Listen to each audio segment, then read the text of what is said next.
बुद्धिमान कछुए की कहानी। एक जंगल के नदी में दो कछुए थे। वे दोनों अच्छे दोस्त थे। हमेशा मिलजुल कर नदी में सैर करते थे। पहले कछुए ने कहा, अरे दोस्त चल ना यार, दूर के उन फूलों के पास कौन पहले पहुंचेगा देखते हैं। हाँ, ठीक है, मैं तैयार हूँ ना।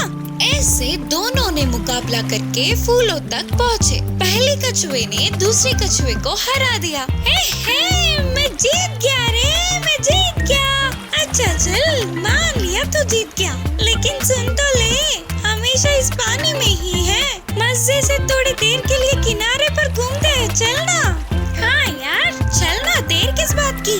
ऐसे दोनों कछुए किनारे पहुंचकर धीमे धीमे घूम रहे थे। तभी वहाँ उन्हें एक लोमड़ी दिखी। तुरंत दोनों कछुए ने नदी में वापस जाने की कोशिश की। इतने में लोमड़ी ने उन्हें देख लिया और तेजी से आकर कछुओं पर दोनों पैर रखी। तुरंत अपने सिर को शरीर के अंदर करके कछुए लोमड़ी के परखने तक अपने प्राणों को हथेली में रखकर बच के निकलने की सोच रहे थे। इतने में पहले कछुए को एक उपाय सूझी। उसने अपना सिर बाहर रखकर बोला, अरे रे लोमड़ी मामू, तुम कितनी भी कोशिश कर लो, हमारे शरीर का एक टुकड़ा भी नहीं खा सकोगी। क्या? ऐसा क्यों? हम किनारे पर आते ही हवा से सख्त होंगे, सिर्फ पानी में ही नरम होते हैं। चाहो तो तुम एक बार मार के देख लो। तब लोमड़ी ने अपने पैरों से एक दो बार मार कर देखा और बोली, अरे हाँ, सही कहा, बहुत सख्त है, खाए तो दांत टूट जाएंगे। लेकिन मुझे अभी बहुत भूख लगी है, क्या करूँ? उसमें क्या है लोमड़ी मामू, थोड़ी देर के लिए हमें पानी में भिगाओ तो फिर से नरम नरम होंगे, तब तुम आराम से खा सकोगे। उनकी बातों से लोमड़ी ने सिर हिलाया। लोमड़ी भी तो चालाक था ना, उन्हें पानी में रखकर भी कहीं वे बच के निकल ना ले करके अपने दोनों पैरों से उन्हें दबा कर रखा। फिर से बुद्धिमान कछुए ने कहा, लोमड़ी मामू, हम तो भीग गए, लेकिन तुम्हारे पैर रखने वाली जगह नहीं भीगे, इससे पूरी तरह से नरम कैसे होंगे? हाँ, सच में पूरी तरह से गीला नहीं हुए। उनकी बातों को सुनकर लोमड़ी अपनी भूख को बुझाने के लिए कोई और रास्ता नहीं होने पर पैरों को निकाल दिया। तो बस झट से वे दोनों कछुए पानी की गहराइयों में चले गए और लोमड़ी से अपने प्राणों को बचा लिया। इस कहानी से हमें यह सीख मिलता है कि मुसीबत के समय बुद्धि से काम लेना और समय के साथ चलना बहुत जरूरी है। एक गांव में एक मुर्गी थी। एक दिन उस मुर्गी ने अंडे दिए। कुछ ही दिनों में उसमें से मुर्गी के बच्चे आते हैं। वे सभी एक घोंसले में आराम से सोते थे। मुर्गी अपने बच्चों का ध्यान अच्छे से रखती थी।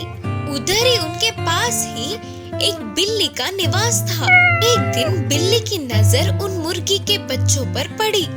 तभी बिल्ली निर्णय कर लेती है कि उनके साथ सीधा बनकर खा जाएगी। अचानक से एक दिन मुर्गी को बाजू के गांव में जाना पड़ा। सारे बच्चों को बुलाकर मुर्गी ने कहा, ध्यान से रहना, किसी पर भी पूरा विश्वास मत करना, मिलजुल कर रहना सब। बोलकर मुर्गी गांव चली जाती है। मुर्गी का जाना बिल्ली देखती है। वह किसी भी तरह रात में आकर उन्हें खा जाने की सोची और फिर धीरे से मुर्गी के बच्चों के पास आकर पूछती है कि मुर्गी के बच्चे, इस रात को तुम लोग कहाँ सोओगे? हम सब हमारी माँ की बनाई हुई घोंसले में सोएंगे। बोलकर जोर से एक बार में बोलते हैं। मुर्गी के बच्चों के ऐसे बोलते ही बिल्ली खुशी से वहाँ से चली जाती है। उसके जाते ही मुर्गी के बच्चे आपस में बात करते हुए बोले कि माँ ने कहा था ना कि किसी पर विश्वास मत करो, इसीलिए हमें ध्यान से रहना चाहिए करके सोचते हैं। उस रात के लिए वे अपने घोंसले में खाटों को बिछाकर बाहर आकर चूल्हे के पास सो जाते हैं। पूरी रात होने के बाद बिल्ली आकर घोंसले में घुसती है तो उसके पूरे मुंह में खाटे छुप जाते हैं। वह रोती हुई वहां से चली जाती है। अगले दिन बिल्ली फिर से आकर पूछी, मुर्गी के बच्चों, आज की रात को कहाँ पर सोओगे? माँ की बनाई हुई चूल्हे में सोएंगे। बिल्ली के बारे में जानने वाले मुर्गी के बच्चे चूल्हे में कोयला रखकर घास के ढेर में सो जाते हैं। रात को बिल्ली के आकर मुंह लगाने पर कोयले में आग लगकर उसका मुंह जल जाता है। फिर भी जिद न छोड़ने वाली बिल्ली अगले दिन आकर बोलती है कि मुर्गी के बच्चों, तुम लोग मुझे झूठ बोल रहे हो ना? सच बोलो, मैं तुम लोगों के लिए रात को खाने के लिए भोजन लाती हूँ। तुम्हारी माँ गाँव गई है ना, तो मैं तुम्हारा ध्यान रखूंगा। आप बोलो बच्चों, आज कहाँ पर सोएंगे? ठीक है, फिर हम सच बोलते हैं। हम उधर उस घास के ढेर में सोते हैं।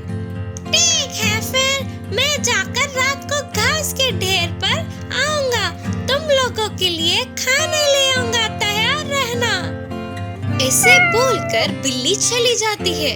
उसके जाते ही मुर्गी के बच्चे उसके मुंह पर कांटों के छुपने का निशान और जले हुए घाव है। ये हमें मार के खाने आ रही है।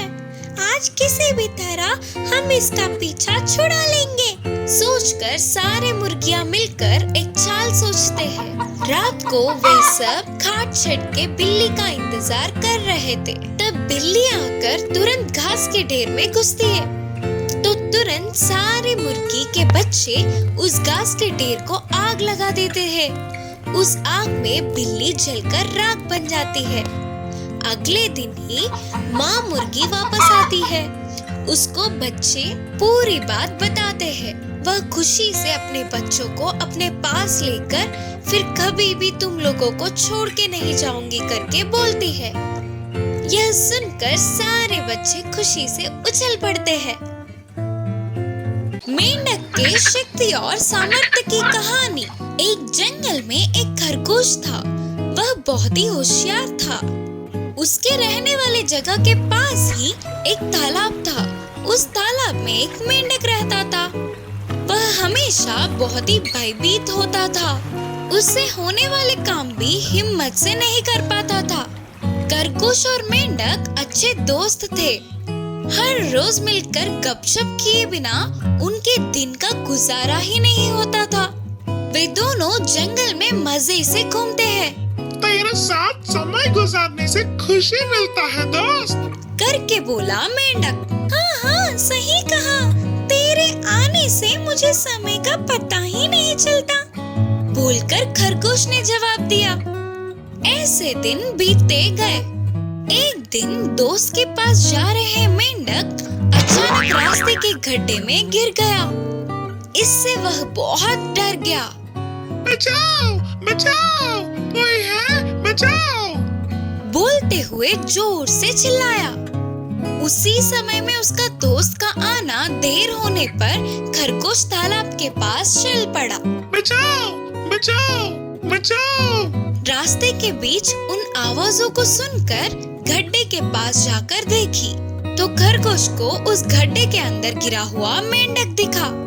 वह ऊपर की तरफ उछल तो रहा था पर गड्ढे से बाहर नहीं निकल पा रहा था। दोस्त, अच्छे से कोशिश करना बाहर निकलने के लिए। मेंढक पूरी तरह से कोशिश किए बिना ही अरे रे, अब मुझसे नहीं होगा, अब मुझे भगवान ही बचा सकते हैं, बोलते हुए दुखी हुआ। अपने दोस्त को बाहर आ पाने जितनी शक्ति है करके खरगोश समझ गई। लेकिन मेंढक को अपनी शक्ति और सामर्थ्यों का पता न होने पर वह जोर से रोने लगा। तुरंत खरगोश ने होशियारी से एक रस्सी के टुकड़े को गड्ढे में फेंका। उधर देखो, सांप आया, सांप गड्ढे में, तुझे खा जाएगा, करके जोर से चिल्लाया। उस समय वह सांप है या रस्सी देखे बिना ही मेंढक बाप रे बाप, सांप! बोलकर चिल्लाते हुए एक छलांग मारकर ऊपर आ गया। दोस्त, तुझे तेरी शक्ति का पता ना होने से बाहर नहीं निकल पाया। सच्चाई ये है कि वह सांप नहीं था, बल्कि रस्सी थी। देखना, बोलते हुए खरगोश ने गड्ढे में दिखाया। अपनी शक्ति सामर्थ्यों को समझने वाला मेंढक बिना डरे हंसने लगा। तब से जहाँ भी मौका मिले वहाँ अपनी शक्ति सामर्थ्यों का प्रयोग करने लगा मेंढक। इस कहानी की शिक्षा है कि कभी भी हमारे शक्ति सामर्थ्यों को कम नहीं समझना चाहिए। माँ बतख की चतुरता। एक जंगल के नदी में माँ बतख अपने बच्चों के साथ मिलकर रहती थी। ये सब नदी में आराम से घूमकर उनके लिए पर्याप्त भोजन को समेटकर खुशी से रहते थे। एक दिन सबसे छोटी बतख ने अपनी माँ से कहा, माँ, हमने आज तक इस जंगल का सैर नहीं किया। सिर्फ एक बार हमें अपने साथ ले जाकर दिखाओ ना, करके पूछी। इसके लिए माँ बतख के मानने पर अगले दिन ही जंगल का सैर करने की सोची। जैसे सोचा था बिल्कुल वैसे ही अगले दिन सुबह ही माँ बतख ने अपने बच्चों के साथ नदी से बाहर निकलकर जंगल की ओर चल पड़े। ऐसे बतख के सारे बच्चे खुशी से झूमते हुए माँ के पीछे पीछे चल पड़े। जंगल में थोड़ी दूर जाते ही माँ बतख को बस थोड़ी ही दूर में एक भेड़िया दिखा। अपने बच्चों से कहा, बच्चों, दूर से वह भेड़िया इसी तरफ आ रही है। तुम सभी फौरन पास के नदी में चले जाओ, करके धीमी आवाज में बोली।